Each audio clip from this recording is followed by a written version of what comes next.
record. Okay, this is the new Kansas silver-haired legislature delegate welcome and training. And we are recording this session for those of you that aren't able to attend. My name is Sherry Grogan, and I am the second vice president currently. I reside in Leavenworth County, and I've been involved in the KSHL for a few years. So before we get started on the things we want to discuss, I want to go ahead and give everyone a chance to introduce themselves. And so I'll just kind of go down the line. Gary. Yeah, Are I'm you Gary able- Floyd from Morris County. I live east of Council Grove, about 20 miles. This is my first year on the silver-haired legislature. Thank you. Chuck. Chuck Schmidt. I think I've been in about 5 years. I've been Speaker for the House for this group. I'm currently Speaker Pro Tem, and I served a term in the state legislature. And looking forward to another round here. Donna. You want to unmute? Yeah, there we go. Finally found it. I'm Donna Lehan. I am chair out of PSA 2, which is Sedgwick, Butler, and Harvey County. And Chuck, I got to correct you because I think we're going on 6 or 8 years that we've been on this committee. Is that right? Okay, I don't haven't kept track. It's been a little bit longer than 5 because we were through J. Rowe and then one other president, and then yeah. So yeah, but anyway, it's an interesting group. That's all I got to say. Okay, Cindy. I'm Cindy Tannehill, and I'm from Sedgwick County, and I work with Chuck and with Donna and Denny, and I'm new to this. I just started in April, so I'm looking forward to it. I think it'll be fun. Thank you. Katie. Hi, everybody. I'm Katie Hoffman, Johnson County, PSA 11. I'm currently the first vice president. I've been a member for, I don't know, 10 years maybe. It's been quite a while, and I enjoy the group. I enjoy the camaraderie and learning about the rest of the state more so. Welcome, everybody. Thanks, Katie. Denny. I'm Danny Bender, PSA 2, District 1, which is Sedgwick County, the northeastern part of Wichita. And as so many others, this is my first year as a representative to the silver-haired generation. Hey, Tom. Thank you for being on. Tom Swartz. I'm live in Abilene, and I represent Dixon County, and this is my first year. Very good. Rita.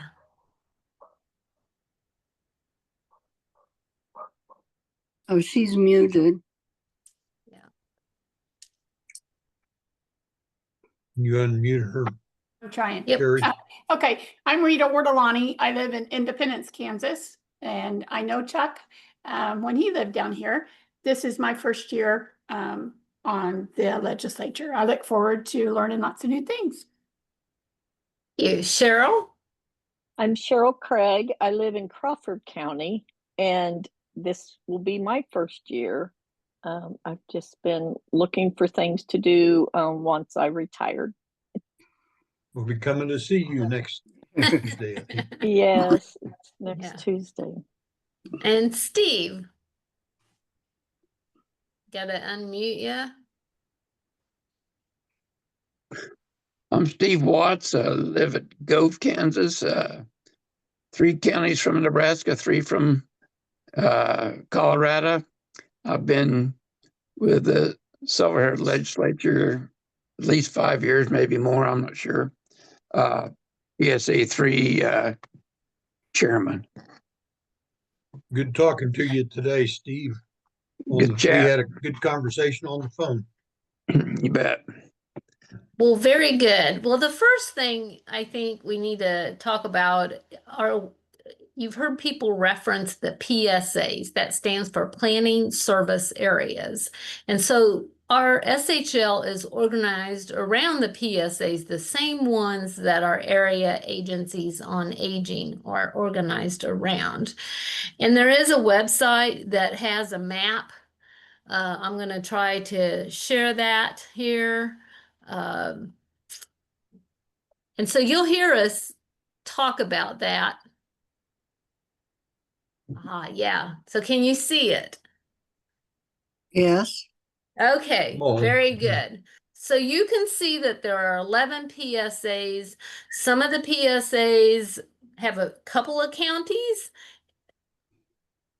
Others have many counties. So we have a PSA chair within the SHL. So the executive board uses the PSA chair as a conduit to communicate out. And so right now in Southeast Kansas in PSA 5, we do not currently have a PSA chair there, but in all the other PSAs, we have a chair. So when Chuck and Leroy and whomever else goes out to meet with those of you in PSA 5, they'll talk more about the possibility of one of you becoming a PSA chair. That responsibility is not super intense, but it does require some communication back with others within your PSA. So that's the first thing. This is actually on a website called K4AD. It's a site where all the area agencies kind of have all their information in one central repository, and you can see their contacts down below. And I'm sure when you became or applied to be a delegate, one of the things that you learned about is that we advocate for older Kansans, and specifically we're advocating for changes in state legislation, which is why we go to the Capitol later on in the year and have our own session and formalize some resolutions. Our bylaws, we do all have a set of bylaws. We're in the process of trying to update them to give us a little bit more flexibility in filling our vacant delegate positions. So you're going to see some communication about those changes, proposed changes, in an email soon. I keep saying soon. We'll have to get that communication out 30 days before our July 30th meeting. So that's when you're going to see that communication, at least 30 days, probably more, a little bit more than 30 days. But the bylaws go into a little bit more detail about the mission, how we're organized, how many delegates there are. And as I mentioned, I'll be sending that out.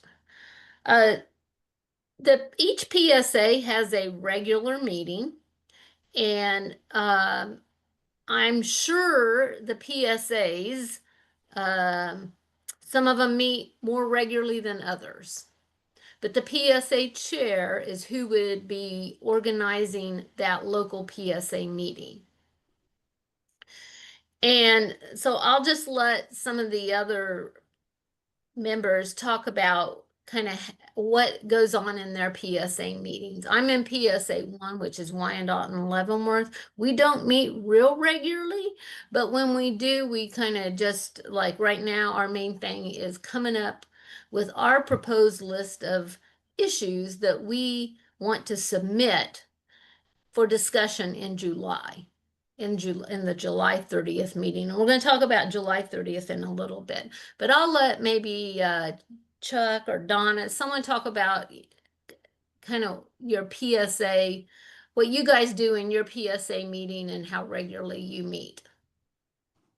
I don't know, Chuck or Well, why Donna, don't would you you go like to? ahead and I'll talk later about like statewide things. Okay, in PSA 2, we do have our Department of Aging that we work with downtown actually lets us have a conference room. So we do meet on a monthly basis, and we meet today. We met for 2 hours because we were going over our list of concerns and issues that everybody within the group has been talking with. We have, let's say, I believe Cindy, I know Chuck, Mike, Leroy. They get out, they go to senior centers, meet with people. I myself meet with other organizations. I talk to the seniors that I deal with, and we come back in and we bring the things that we're hearing and we discuss them during those meetings. Usually the 1 hour, it takes, we usually run over. And here again, Denny that's on, he's getting used to it. Gerald, they're getting their feet wet. They're new. We make a point, those of us that are on the, been with the committee and been with this organization for a while, we make a point to reach out and go with them if they would like us to. We trade information. Arnita out of Harvey County, she hits some of the senior centers, quite a few different areas there. She sits on a couple of the Democratic boards that are there. Leroy has some of the outlying surrounding southwest of Wichita and farmers, and he is from those areas. So the information that we bring back is here again, as you go around and you just, all you have to do is bring up just a casual conversation. How are you doing with your, how are you doing with the cost of your prescription drugs? How are you doing with your property taxes? And that's, you just, one conversation, one topic, and it starts the ball rolling. And you can usually pretty much get somebody to speak on a series of things. Several have put together surveys that they hand out. They bring those back in. So here again, it's whatever works for you within your area. And here again, there's only 3, even though there's 3, Sedgwick, Harvey, and Butler County. Sedgwick County, we have 5. It's based on how many commissioners that we have in Sedgwick County. So that gives us 7 on the committee. But those of you that are way far spread out, you might have a different means of meeting, having conversations, going about talking to people. I know some of the seniors that I talk to, McDonald's coffee and newspapers in the morning are a good place to meet and have some casual conversations. And here again, we're basically listening to the problems of the seniors within our area to get the gist and the feel of how things are going for them. I have ladies that I bowl with that I'm finding out that if you live strictly on Social Security, you might start having a rough time.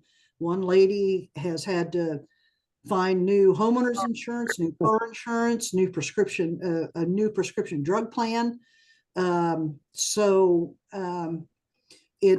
here again, one word or one casual conversation usually starts people to talk. And to be a good listener is helpful. And then, like I say, and then bring those issues back. And that's what the Salina meeting will be about, is bringing those issues back in to us as an organization. Yeah, thanks. Yeah, thank you. And I know when I am working on the list of things to carry forward to Salina, I also ask my AAA executive director what they're hearing, and then I'll use that input as well. See, our AAA or our CP AAA, she actually sits in on our meetings with us. So she has a direct input Good, to us, to the committee. good. And then Katie, would you like to add anything? Sure, I'd be glad to. I'm from Johnson County, everyone, and people sometimes think we don't have any needs in Johnson County, but we do. And the same, basically the same issues.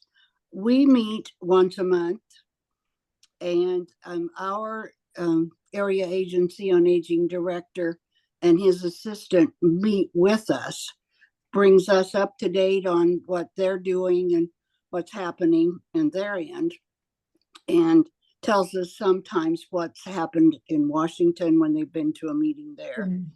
But we have 6 members, and we select the issues like the other areas do.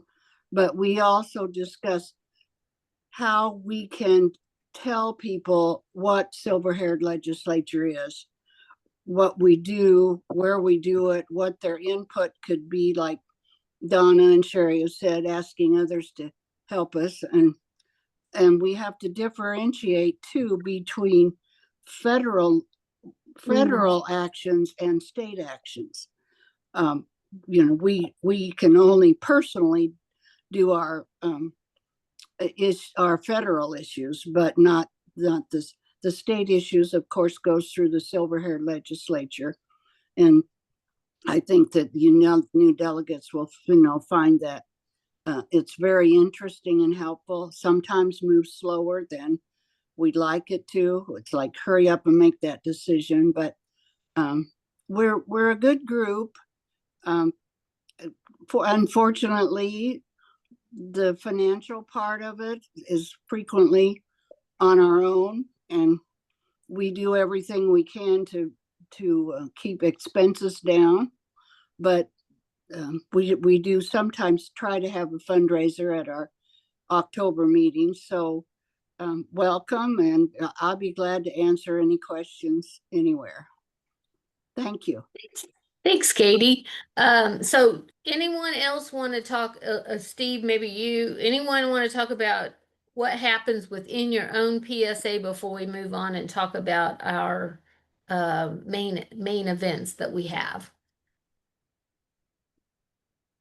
All am I muted here? Or Nope, you're good. We hear you. We meet as a PSA once a year to go over our issues that we want to bring forth to the Salina meeting. We are about 6 members. We have about 6 openings in our PSA that we need to fill, and that's one of the things I'm working on right now is trying to find these people that will offer up their free time. And it doesn't take a whole lot, but it's nice to get it. I am only able to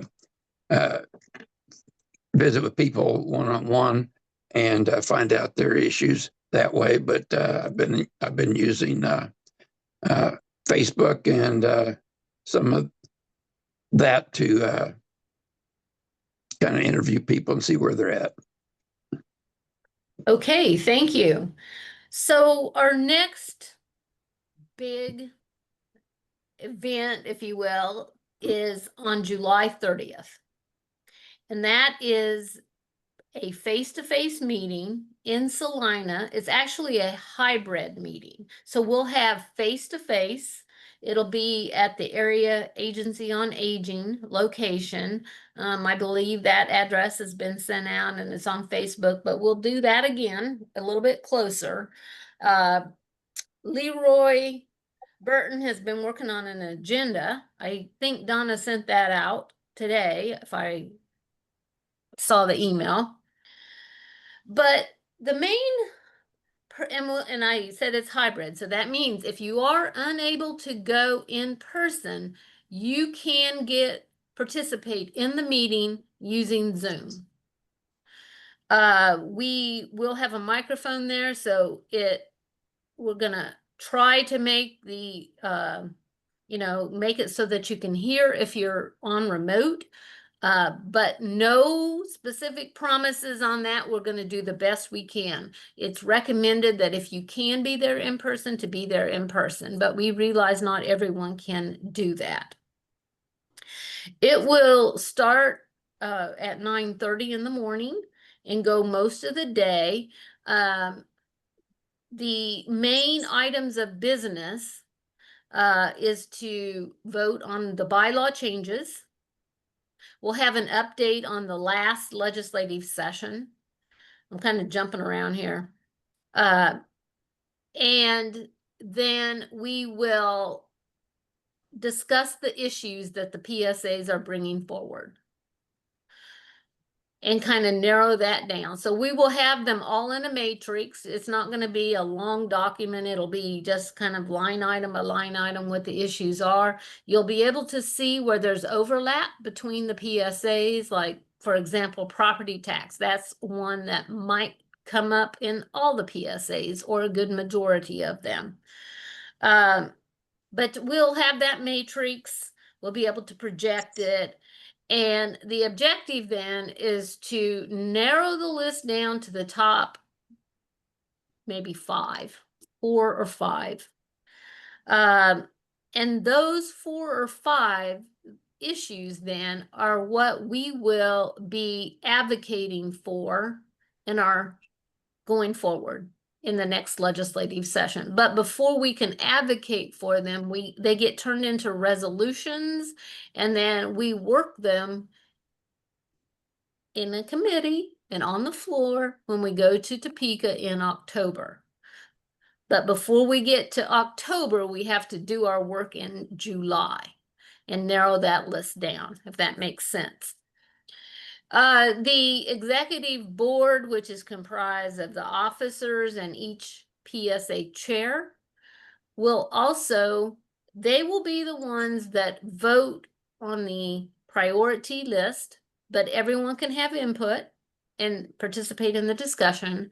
And then the executive board will also be voting on updates to the policies and procedures and the elections procedures, manuals, or guidelines, if you will, that go along with the bylaw changes to add the options for alternate and at-large delegates. I see one hand. Denny? I'm sorry, this is a little bit off topic. I should have asked it early Okay. on, but it's a matter of curiosity with me. I wonder if you know, just not statistically, but just anecdotally, how many delegates are actually in the legislature through an election process? I was fortunate enough in that the district I represent had a vacancy, so there was no election. I wouldn't have known the first Right. thing about how to get elected if I had a contested seat. Yeah, Johnson County is the only one that I'm aware that had an election. Sedgwick was close, but I don't believe there was an election there. Is that right, Donna? Yeah, thankfully, Jennifer kind of swayed the boundary lines for the 5 within Sedgwick County area within Wichita, and which allowed us to pick up everybody. But we do have one that would have liked to have attended, and then here again that brought up the issue of changing our bylaws and Yeah, Jeep's what you need. but here again, Yeah. getting more people That's involved up to in you. I haven't looked at the organization. weather. I don't know. Okay, I'm not really sure who we're hearing, but I heard a little bit of background. Yeah. Okay, I muted him. I think he had a phone call. So yeah, we do have elections, but it's not usually something that happens in all PSAs or all counties. It is possible it could happen, but generally speaking, no. if there is a need for an election, there is a guideline document that, and the AAAs are who administer the election process. And that's outlined on how they do that in that manual. Okay, any other questions before we move on? Okay, just a little bit about the July meeting. You can be casual. If you wear your jeans, you can wear semi-casual. I mean, it's whatever you're comfortable in. And the executive board typically votes on if there is a sufficient budget to cover the lunch for all participants in July. So last year we did vote on that, and we ate at the senior center right there close to where we were meeting. This year, the meeting is in the same building where we will have lunch. So we just we'll go downstairs, get our lunch tray, go back up. If anyone needs assistance getting our lunch tray up, we'll find that assistance for you. So any questions about? Sure, you might add there will be some elections also that Oh, will yeah. just involve the executive board. Well, the speaker, the pro tem, the floor leader, and the assistant leader, those Unknown caller. Oops, there's somebody else's phone. Those get voted on by the whole body, but then the officer, chair or president, vice, and the two vice presidents will be voted on by the executive board. But you're right. I'm glad you brought that up. It is time for us to do elections of officers, and that will be done in July. Sherry, are there any AAA or state officials in attendance in July that might be available to respond to questions or to give guidance? Sometimes we've had a AAA person there,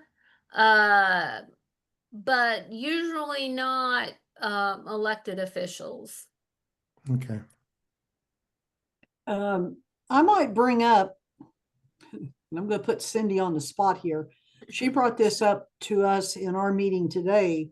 It seems that she has a background in writing, and we've kind of warned her we will probably throw her hat into making our the press releases and stuff like that. She said that she'd be willing to help that. She's also great with a spreadsheet too, which I hate doing. So I was thankful that she did that today. So, but it seems like some of the new members that we have are bringing forth a lot of interest in areas that we need, that some of our regular members, delegates that have been on for years have not been able to provide because we just don't have the knowledge. Yeah, and that's really good to hear. One additional thing, after the president is elected, there's an opportunity as outlined in the bylaws or the procedures. I can't remember which one it is, but I think it's the procedures manual where we revisit the committees. And there is a committee that deals with public relations. That committee hasn't really been functioning that well. Just kind of for the reasons Donna mentioned, is some of our members, they're not as technologically proficient as those of us that are just coming of age to get into the KSHL. So there's some opportunity there with newsletters and communication and the press release, things like that. So if you have an interest in that, just don't let us overlook you. It's really important that those are definitely areas that we can do better in. Sherry, Yes. Katie here. In reviewing the task assigned to the various officers, some have great responsibilities, others don't have as much. and there's specific things that are directed towards certain people. I think that if possible, and it doesn't say, we could add somewhere that these items could be delegated to someone else. And I think in reviewing the officer task, I've discovered that. Okay, That's very kind good. of an aside, but Yeah, but that's a good point. We have at other places in the document I think it says, or delegated at, by whomever. yeah. So anything else about July? Sherry, I would say this too for the new people here. Do not be shy about jumping in some of these positions like committees and things. You all every one of us brings all kinds of experiences from our work lives and different talents and things. And so find something, you don't have to know Silver-Haired Legislature inside out to do this. The first year that I joined, I was ended up being elected Speaker Pro Tem, and I didn't know anything about it. But you'll learn, and I had prior experiences that helped me to do that. So jump right in if there's something that interests you and you want to be ahead of a committee or just be on a committee or something like that. Don't be hesitant just because you are new now, because we have a lot of turnover because of our age. We go through and move on, and so we need new people coming in all the time and doing things like that. Yeah, and we very much appreciated Cheryl jumping in on our bylaws committee. She was a very good example, but brand new. She didn't know anything about us, and she jumped right in there and was a great benefit to have on the committee. So it is possible, and it's very helpful also to have new people's perspectives on some of these things so that we don't get bogged into our, our way of thinking. Okay, so enough about Salina. We've tried to, as mentioned, get it scheduled at 9:30 and get out of there so that by I think it's 4 or something like that, early enough so that you don't have to have a hotel night stay for that meeting. Then in October, and I didn't have that up, but my recollection, it's 7th, 8th, and 9th. It should be a Yes. Tuesday, Wednesday, and Thursday. That is what we call our annual legislative session. And so on the first day, and check in at the hotel. I mean, we do like a registration at the hotel. We don't have the hotel selected yet. Katie's working on that. But the first day we'll be at the hotel. And we'll have a meeting in the afternoon. So you can, drive there the morning of. We'll start our meeting most likely at 1 o'clock-ish. Don't hold me to this, but I'm kind of going from the past here. So we allow the registration to start at, between 10 and noon, let's say. If you don't get there till noon, it's not a problem because it's just basically some of us sitting at a table. When you get in, we check your name off. There is a registration fee so that that helps us with our nursing scholarship that we give out. And I believe last year, wasn't it, what, $25, $30, something like that. We do have the capability to either take a check or we had a credit card swipe last year as well. So either one of those is fine. In the afternoon, so no lunch is provided to all delegates that day. So you would, bring your lunch or eat on the way or, whatever. Eat before you get to the hotel would be preferred. And because we don't know for sure which hotel we're at, we can't say 100% if there's a place to have lunch on site. But our meeting will start, there'll be an update. Our president will welcome everyone. And then we normally have a program where we have a few speakers come. And sometimes it's about relevant issues, like one time we had someone come and talk about health in Kansas.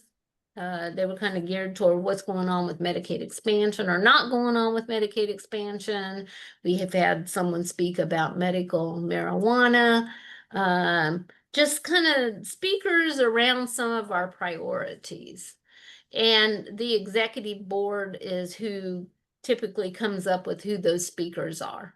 And we'll get people's ideas for speakers also during the July meeting. So if you have some ideas on, some speakers, that would be a good time to provide those ideas in July. But Leroy, along with Chuck and the executive officers, would be finalizing who the speakers are. And we don't normally have more than, I think, 3 is the normal number that we have. So if you're on the executive board, meaning any of the officers or the PSA chair, that first night in October, the executive board has a meeting. Sometimes it's off-site, sometimes at the hotel, but it's not open to all the delegates. But at least one of you from that southeast corner might become that might become a PSA chair. So that's why I'm mentioning it is we vote. I mean, we get together to talk about if there's any specific new issues or anything like that. And you get your meal paid for, so remember that if you get to be PSA chair. Right, yeah. So that executive board meeting on the 7th would be over dinner. So then the next day, we are at the Capitol all day. So if my memory is correct, like we're there about 8 a.m. We arrive at the Capitol about 8 a.m. They swear us in. We take an oath. We're in the House chambers. There's underground parking. If you can carpool from the hotel over to the Capitol, it's good because there is a limited amount of parking. Not a lot is typically going on in October because the Kansas legislators aren't in session in October, but you never know. So do recommend carpooling. It's pretty easy to find a ride, even if it's not within your own PSA. I mean, we're all kind of buddies and we say, okay, sure, I have an extra space and you can ride with me. Prior to the October session, there will probably be an opportunity to say, what's your first, second, and third choice on committees? So if you think about the issues that come out of July, let's say we have 5. We typically have 3 committee rooms in the Capitol. And we say, okay, one committee is going to handle 2 issues, another committee is going to handle 2 issues, but we split our delegates up so that, some are in committee number 1, some are in committee number 2, and some are in committee number 3. And okay, Chuck, go ahead. No, I'm not going to interrupt.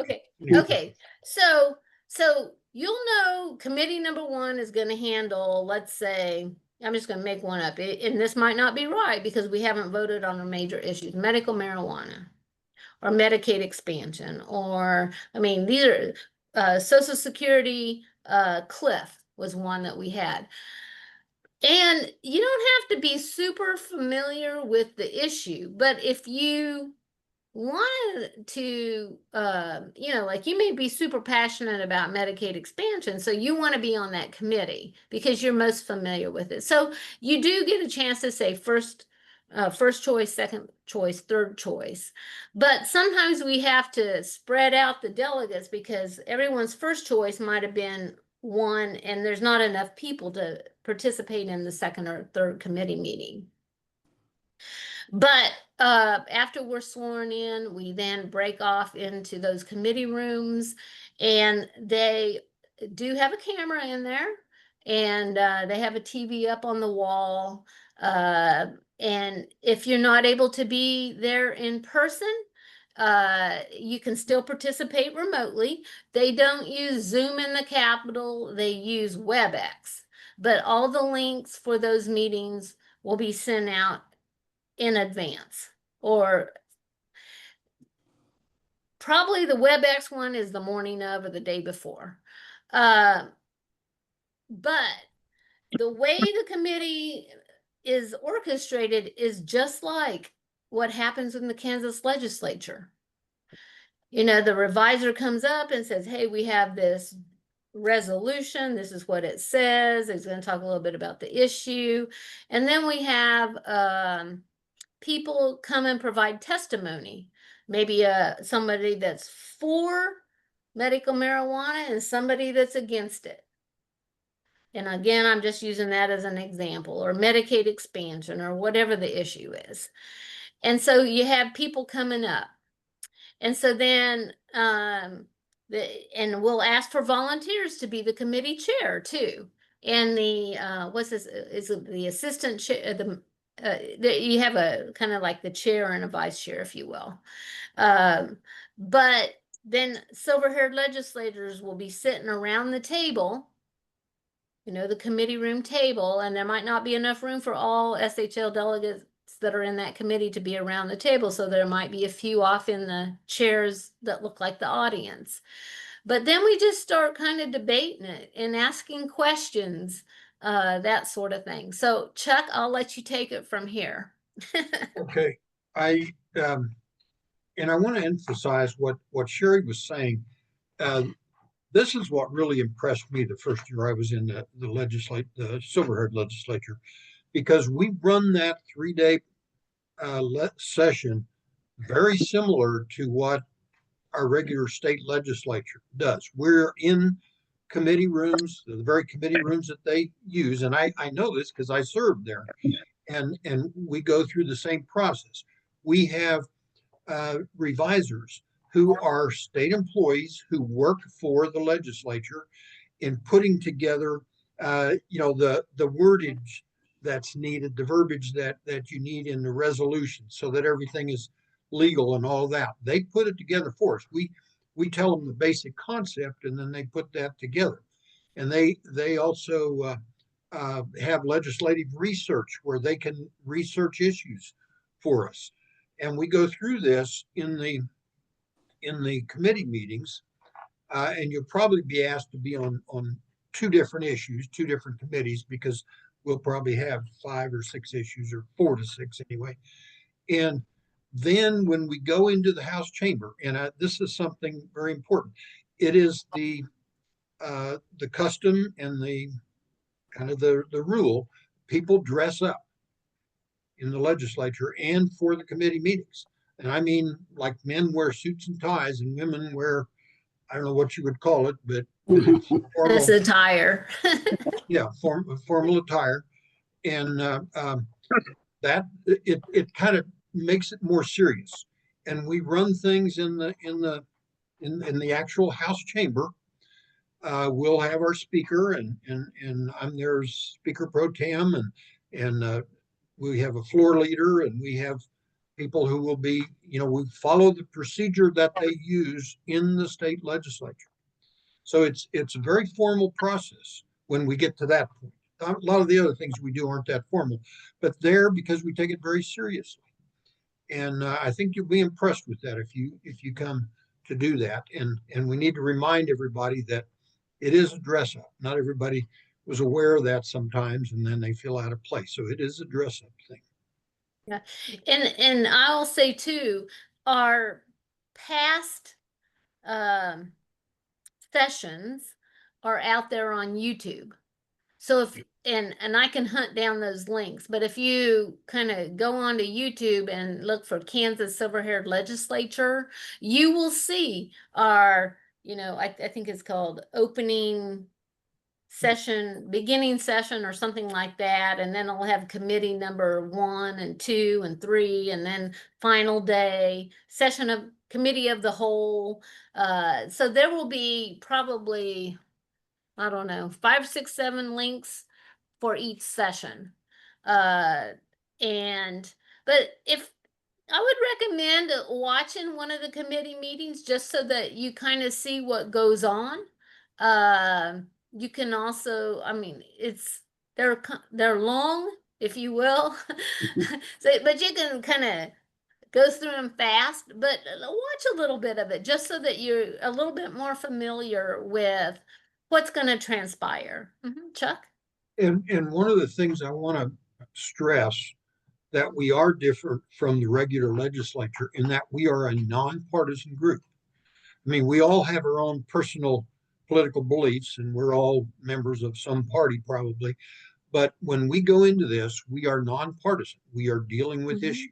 And so we tried to keep partisan kind of language out of it as much as we can, although, you know, to be honest, I mean, our issues fall more on one party than, supports us than the other does, but not in all cases. And so we just try to deal with the issues, not with partisan things.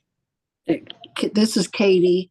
I think the more you participate, if you can go to Salina and then especially go to Topeka in October, this will make much more sense to you. Sometimes in the beginning, it's like, I don't know exactly what's going on. What are these people doing? And am I in the right place? But everything falls in the right place once you're there. It makes much more sense. Much more sense. And there are a lot of people, those of us that have been involved for multiple years now that are more comfortable. And so anytime you have a question or aren't sure or something like that, just ask someone that you might be sitting beside or ask for a clarification. We're here to help too. So we will probably get out of the first day. No, now we're on the second day. We're on the 8th at the Capitol. We'll probably get out of that maybe 4 o'clock-ish, maybe a little before that. As far as breakfast, we'll probably have that at the hotel as part of our meal ticket.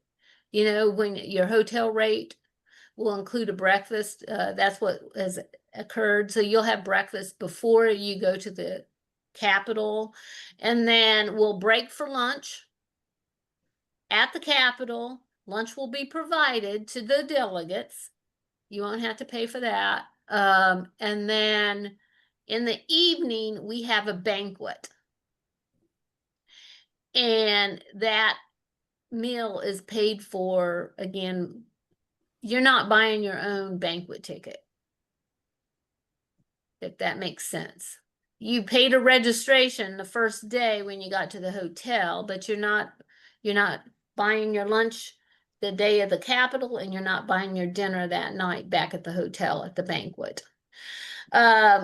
We do have a silent auction as part of the event at the banquet, and each delegate is encouraged, Thomas is waiting. Each delegate is encouraged to bring a donation item. It could be something you have around your house that you want to get rid of. It could be something you make. It could be something you buy. Ideally, if it's something that people are interested in buying, it's good. you know, but I've made handmade cards, you know, like before, a basket of cards. Let's see, I forget what else. I mean, it's been all over the board. Just kind of different things. But our fundraising committee will have them all set up, and there will be, it's not a live auction, it's more of a silent auction where there'll be a piece of paper, and they don't usually have minimum bids on them, if I remember right. But we try to raise what we can to cover the cost of what we're doing. Let's see. So then the next day, we're back at the Capitol, and it's just for a few hours. We're doing final action on the resolutions that we worked on the previous day. So there will be some announcements. We'll do the voting on the bill, or not the bills, it's the resolutions, and then closing remarks. Memory serves me, we got out of there about what, 11 or 10:30 or 11 Yeah. o'clock. Right. So it's, you know, we don't have to, we normally check out of the hotel before we go over to the Capitol. You know, that last day. Jerry, Yes. I was just gonna add on the banquet. We asked people to invite their local legislators, their senator or representative. We don't get very many that come, but there's a couple of them.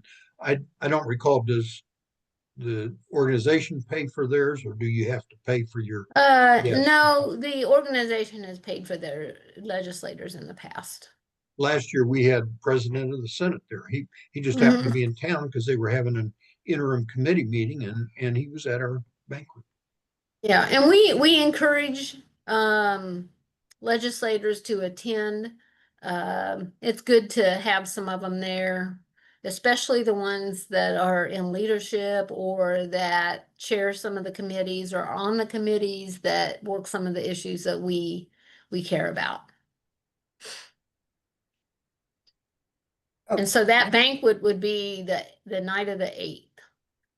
Sherry, also on the banquet, the nursing scholarship recipients are recognized at that time. Yeah. The form or the registration where we ask for what your preferences are on the committees, we'll have a place that says, are you going to have any guest? So like sometimes I'll pick a man will bring his wife, and his wife will join us at the banquet. So he will pay for his wife's ticket to the banquet, but his ticket is covered since he's the SHL delegate. So it is possible. We just have to know. Okay. Okay, I'm on Zoom. Yes, Cheryl. So this nursing, is it at a certain school, or how is that chosen? We have a committee that coordinates the activities associated with the scholarship, and there is a communication that goes out to all the schools. I'm going to say all the schools, hopefully all the schools that have a nursing program. And I think this last time they were not looking for a first year recipient, a first year student. It was more, you know, they were a little bit further along in their schooling. And so anyone that is going to nursing school can apply for that, but it's really geared to someone that is going to be working with seniors when they get out of school in the nursing field. And I can tell you more about that offline, but there is a committee that handles that. So it's a good program. Good opportunity. my interest is because I taught nursing, Okay, and good. I guess I'm still a nurse, but I have been a nurse for 40 years. So that was just Good. interesting to me that Great. you have that. Mhm. She may Yeah, want to be on the committee. yeah. There's Or your not. committee. No, Or not. Or not. just teasing. So, uh, following our July and October meeting, there's usually a press release on each one of those that is produced and that can be used to communicate with others. One other activity that we haven't talked about is in February, there is an Older Kansans Day at the Capitol. And so some of the SHL delegates will go to that event, but the AAAs in particular have tables set up around the rotunda that talk about their specific PSA area, and they'll have brochures and pamphlets and things like that. We've used that as a day where our speaker also kind of rolls out our priorities to the legislature in a specific committee. So like Randall is our outgoing speaker, had a presentation and shared that in a committee meeting at the Capitol in February. So anything else that I've might have forgotten, or anyone have specific questions that we haven't answered? Jerry, well, go ahead, Tom. My question was just on the banquet. Is that as formal as what we would wear to the chamber, or is that nice? But I'm wondering if I bring my spouse. Yeah, it's not like I normally just wear what I wore to the Capitol, but not everybody does that. I don't personally put a ball gown, anything like that. No. I'll have some business casual on, and that's probably it. You might see me in a dress, but maybe not. I'm not, it's just a nice attire. I mean, there'll be some pictures taken, that sort of thing. So if you look nice, that's great. There'll be a few legislators there. So if we look professional, that's all we ask is, that you don't come in your coveralls or something like that. Just look a little nice, not to be biased there. Yeah, what normally one would wear to church, two would work. But there are some who I like bling. Now I'm not going to come in a formal ball, but I might have sparkles, so that's okay. Yeah, I don't want to say and just about anything goes, but what you're comfortable in, and as long as you look nice and professional, it's good. Business casual, I think, is a term they use if it's not a coat. The men wear coat and tie when we're in the legislature, but at the banquet, not necessarily, and it might be business casual. Just two quick points I'd like to make. One, we talked about funding, and for the new folks, one of our main source of funding really comes from our county commissions. And so if you probably know commissioners in your county personally, but even if not, you might help there, because we have a lot of counties we don't get any funding from, and that would certainly make a difference if we could get all of our counties kicking in. And they'll kick in anywhere from $100 to $2,500. I think Johnson County does 2,500. I'm trying to work Sedgwick. I got them up to 500, but I'm going to get them to 25 eventually. But and then the other thing that I wanted to say, I am the speaker pro tem, which is the assistant to the speaker, and my position is not up for election this year. It's in even years, but we're putting something in the proposed bylaws, if it passes, that we would have an assistant speaker pro tem. And so if any of you are interested in that, again, even if you haven't you're new here. I would like to train somebody and let them, just see what we do, and then maybe in a year, take it. And so pass that around as well. Um, it's interesting and fun and frustrating all at the same time, but it's something it's kind of cool to do. It's kind of fun. It stretches you, right? It Yeah, challenges you, yeah, it it gives does. you something to keep your mind sharp. Yeah, and we do pay some expenses for the speaker and the speaker pro tem because they have to run back and forth to Topeka occasionally to do their jobs.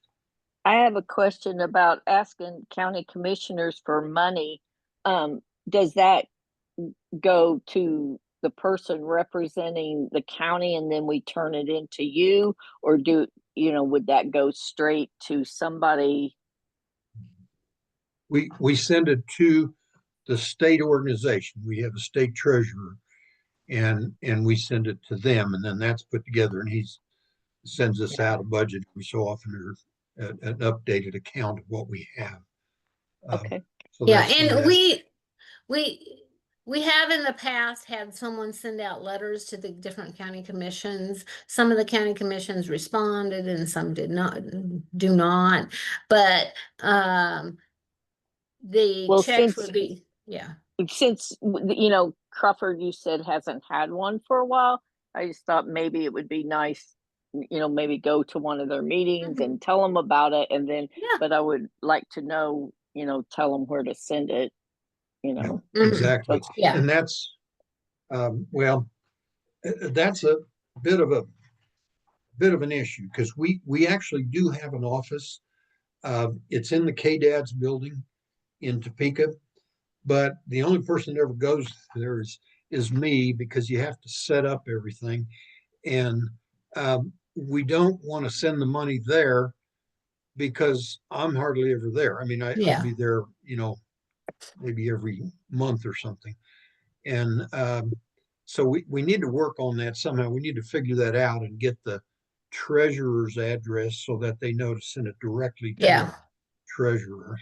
Yeah. Oh, and I have the treasurer's address, so we just have it sent to the KSHL treasurer, which is it's like in Overland Park. No, Olathe address. Olathe. Yeah, but we have the address, and I think it might be on the website too. I don't remember for sure, but the Don't think it fundraising letter is. that goes. Oh, it's not okay. Um, Didn't the chair of the, I don't know, finance budget committee or plans to send out a brochure and a letter yes, to yes. each county commissioner, or Mhm. not commissioner, but each county? And I don't know if that's happened yet or not, but that's where some of the funds will come from, or the suggestion that they make a contribution. Yeah. Who was it? Rita? Was that who?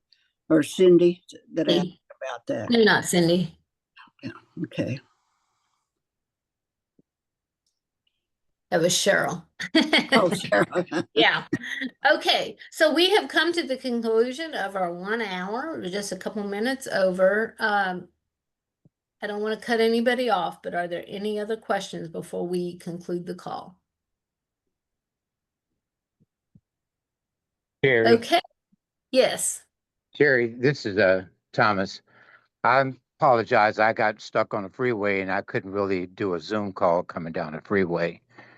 I just wanted to say a couple of words right there. I'm sure that you covered I've been listening for the last 5 minutes trying to figure out how to work this phone.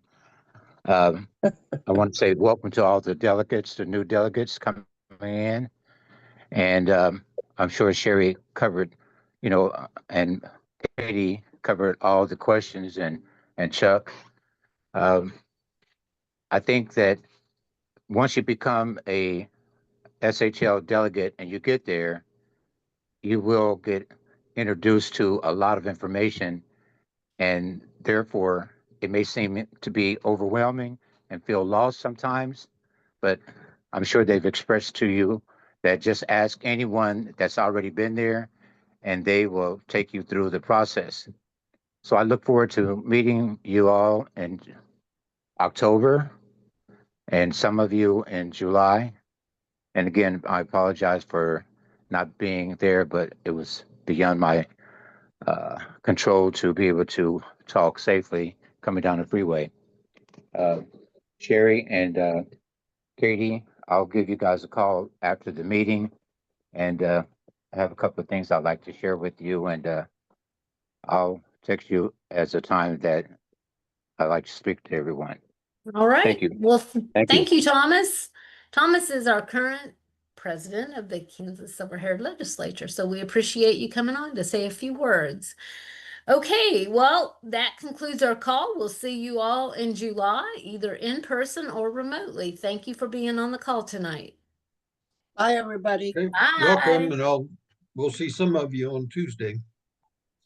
Okay, take care, guys.